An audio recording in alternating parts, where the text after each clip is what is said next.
140 bucket to 50 people that use bucket toilets. For 80 years, they had to release themselves in the field. DA rule, ANC rule, old people.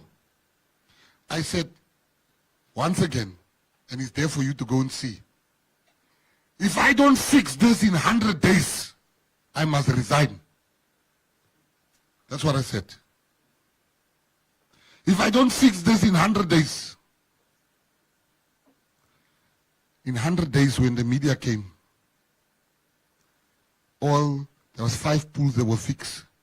As I'm speaking to you now, we've paid the last invoice this morning for the 6th pool to be fixed, and it will be open. I will invite you. The 6th pool will be open in 2 weeks. You must come there, my brother. There's no desert, you'll swim.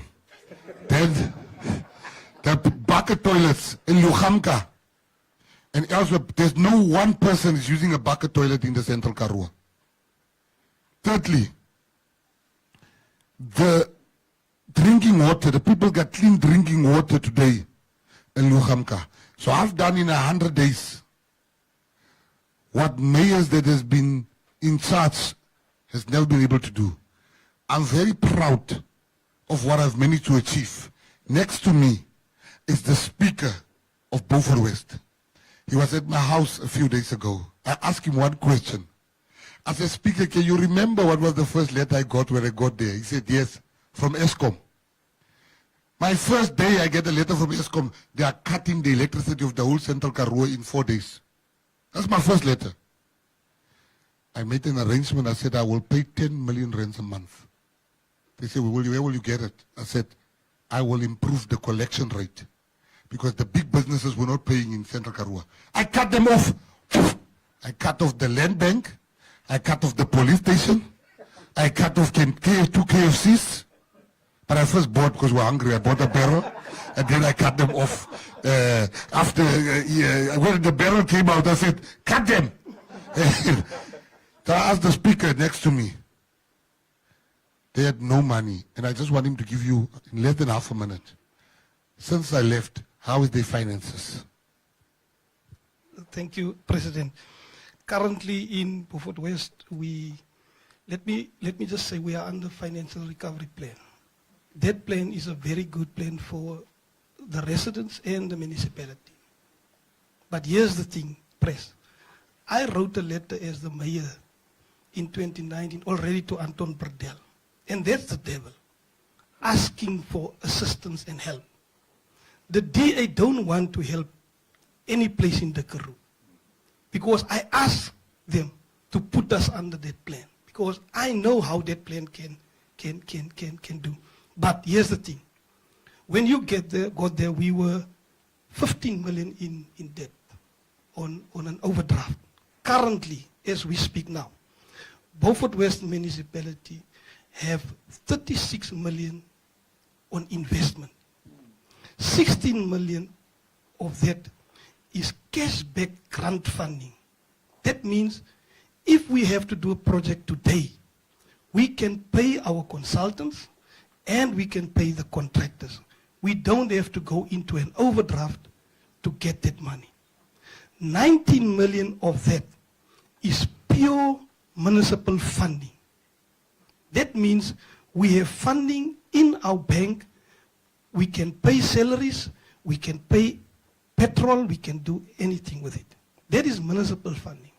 Our collection rate on revenue was 65%. We are currently sitting on 89% revenue that we earn from the residents. So this is the progress that we made after the president left. He left us to show us that there is hope if you can just believe. Thank you. Now you heard the desert is it's very good in the desert. So I will bring you right where you said, my leader. I'll bring it here for our people here. I've been the best mayor this country's ever had. There's no mayor that has managed to achieve what I have achieved. Thank you. I see now you agree with me. Thank you. I got a vote here. At least one vote in the whole Western Cape. I note the excitement by the media. You can agree This is the first time you actually have a politician answer your questions directly. And I note the second question. We're going to finish the first round, and then I'll come back to you now. Good morning. Is this on? Yeah. Okay, good morning, Mr. Mckenzie. Goeiemôre aan almal die ander ouens wat ook sit by die tafel. I'm a journalist from Newsroom Africa. My name is Yazid Kamaldeen. The story for me here today is the parties coming together. Thank you for sharing information about all the other things that you've been doing. But I want to come back to the story because you've mentioned that there's contracts that are signed, for example, when you make an agreement with another political party. You've asked or you've gained support from the other political parties sitting next to you, but what are you in that contract saying to them? What are you going to do for them as well? You know, we understand that relationship. That's the first question. The second question is, yes, I'm a journalist, but I'm also a voter. And I hear you say that you want to deal with illegal immigrants. Now, South Africa does have systems in place to deal with criminals and illegal immigration and so on. So what are you saying that you want to do differently or additionally?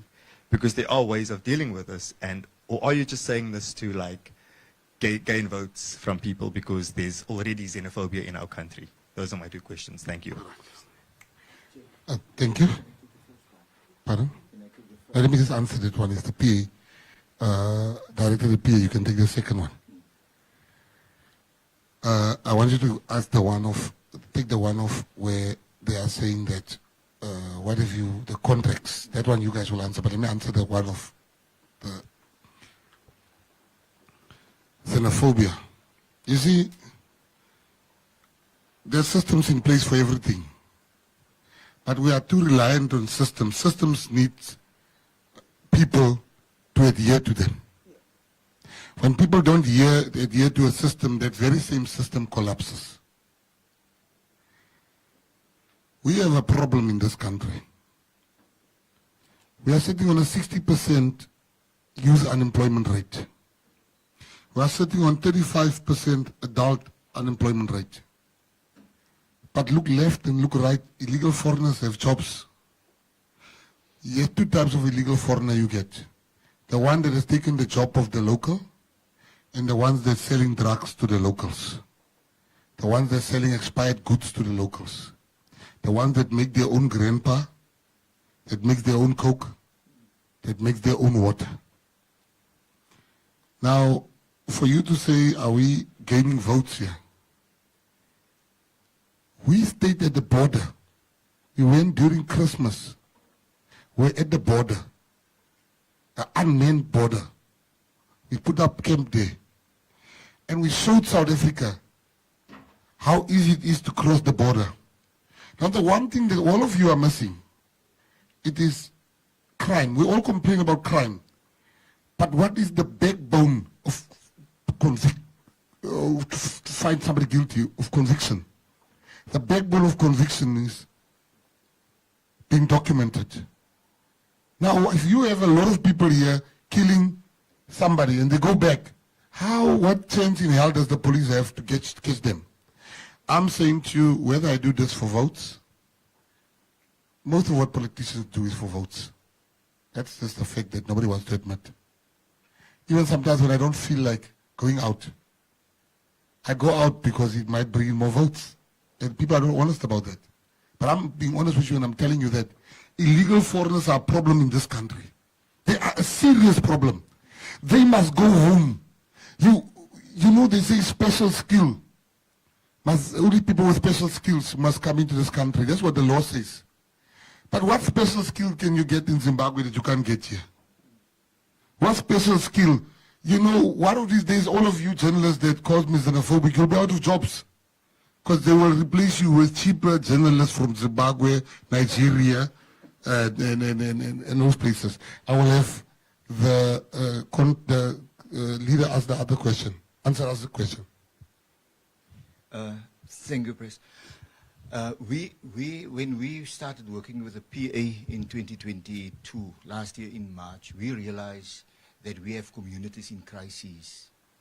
We've realized that our mothers are not safe. Our children are not safe. Our elders are not safe. We realize that there are parties who advocate and do advocacy for safer communities but don't deliver. We're working with the PA in good faith, not about what there is to gain, but what there is to gain for our communities. We realize that the majority of our young people are unemployed and no one has a plan. At least the PA has a plan to introduce compulsory military service again for young people. There's a plan to get employment. We realize that our traditional leaders are not recognized. On paper, yes. In practice, no. And we need to restore the dignity of our people. We realize that there are much complaints amongst the vulnerable, the young professionals and the professionals. And we call upon them in this election to go out and vote. Because we can't live in communities in a country of crises. We need to change those. So we work in good faith. We need to see how our people in our communities can benefit from change in government. We realize that one of the principles of the PA is to look at the benefication through infrastructure that brings employment and will eventually bring ownership to our people. And we realize we need to change. In 1991, what we received was freedom, not financial freedom. And we need to realize to get all our people to a place where they are also financially free. And that's why we work with the PA for this election. Because it's time to change this country for the better. It's not time anymore to be satisfied with promises which do not get delivered afterwards. And therefore we work with the PA in good faith. And also just to add what the leader said, the pledge we're going to sign, you can have a copy of that, you can take a picture of it. We don't just sign at the back rooms, we're going to sign here after the press conference. After the question session, we are going to sign the pledge, you can take a picture, and you will see what's in the pledge. Yeah, but Abahambe, they are leaving. Yes, ma'am. Good morning, Vanessa Pooner from the SABC. Mr. Mckenzie, maybe just some clarity. You and the leaders of the various parties that you say support the PA this upcoming election have made it very clear that you want the Democratic Alliance out of the Western Cape. When I hear each and every speaker saying that, you know, accusing the DA of neglecting communities and so on, yet just now you say that the PA is prepared to work with the DA. I would like to know, is that not a contradiction? And perhaps your response to that, and then the parties that are throwing their weight behind the PA, how do you feel about the fact that you're wanting the DA out, but the PA says that should it come in, well, you know, it's prepared to work with the Democratic Alliance either way? All right. What we said is the PA, and the parties will answer themselves, is that, you see, politics, you go nowhere if you are arrogant. We all have a wish to get more than 50%. When we sit in our meetings, we say we wish we can get more than 50%. Now, what then happens if we don't get 50%? Are we giving this province back to the ANC? Are we giving this province back to the DA? That's when you must start talking. I don't want to stand there one day and say, what do they want here? What do they want in this province? That comes from not having a plan B. Our plan A, all of us that sit here, is to win outright. But if that doesn't happen, we must now sit and say what is important to us. And if we get that from the ANC, so be it. If we get that from the DA, so be it. Lastly, I'm the only leader of a political party. When they counted the votes on the main board of the IEC, they asked me, who are you going to go with? The only party that said, we will work with anybody for as long as our rights of our people are being respected. We made promises to our constituencies.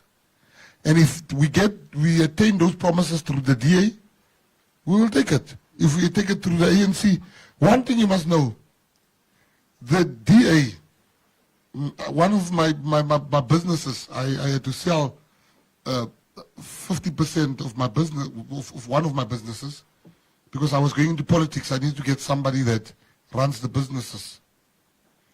And I had to become a bit less, it's no longer my way or the highway.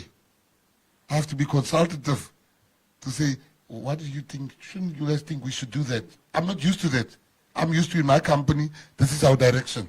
But now I have a partner. I can't just wake up and say, oh no, we must open a branch where in China or wherever. So I'm saying the DA in its current form and the ANC in the current form, they will be humble to an extent that it becomes workable to even talk to them. But now they're arrogant. So we will still work with the DA. We will still work with the ANC. As long as we know what we want, we're not going to sell our souls for the sake of being in power. Thank you very much. Still in the first round, I see there's a question on this side.